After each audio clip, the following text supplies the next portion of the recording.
chicken in there. It's all that good fat on it. And it's gonna all cook down when we get it in the soup.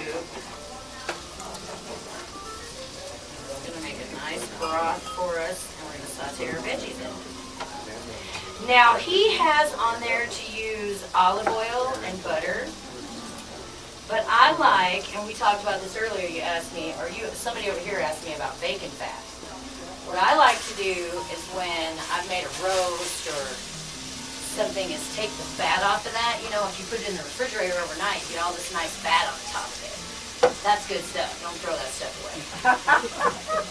Because we're going to put that in our chicken right now and help that cook down and render and get some of those good fats to come out of there. Yes. Keep all that stuff. You can put that in the refrigerator. It keeps a long time.